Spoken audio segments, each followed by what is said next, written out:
Exam வந்து ஒரு பிளைண்டான கான்ஃபிடென்ஸ்லையும் கன்விக்ஷன்லையும் நான் பண்ண ஸ்கிரிப்ட். எனக்கு வந்து புஷ்கர் சார் அண்ட் காயத்ரி மேம்னு சொன்னோன்னே ஐ வாஸ் சோல்ட். அப்புறம் சர்க்குணம் சார் அப்படின்னு சொன்னோன்னே ஐ வாஸ் லைக் கண்டிப்பாக அதெல்லாம் நம்ம there is no second thinking oh thought itself for me.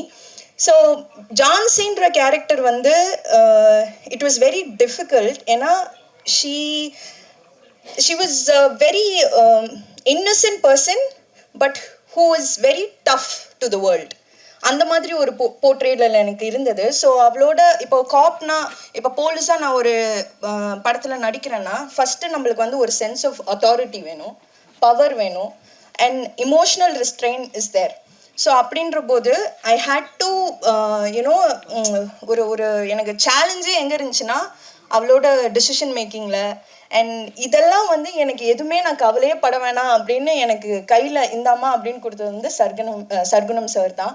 And கண்டிப்பாக இது வந்து ஒரு பெரிய இம்பேக்ட் க்ரியேட் பண்ணும். ஏன்னா நான் வந்து I always believe in versatile performances.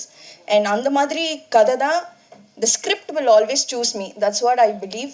அந்த மாதிரி கதை தான் நான் பண்ணிகிட்ருக்கேன் இத்தனை வருஷமாக. இனிமேல் நான் நடிக்கிற கதையும் அப்படி தான் இருக்கும். So I'm extremely grateful to the entire team and especially I have to thank Guha, Kanishk. There are so many people that I have to thank, and my team, my personal team, and everyone, and my parents of course. அவங்க நான் 6 மாதம் வீட்டில் சும்மா இருந்தாலும் அடுத்து என்ன பண்ணுறேன்னு கேட்க மாட்டாங்க என்கிட்ட. அந்த அளவுக்கு. and I was a very nerdy student in school. So எக்ஸாம்னோடனே துஷாரானாலே என்ன சீரியஸான ரோல்ஸ் தான் பண்ணுவாங்களா அப்படின்னு ஒரு டாக் பர்ஃபார்மன்ஸ்னால் துஷாரா பண்ணுவாங்க அப்படின்ற மாதிரி.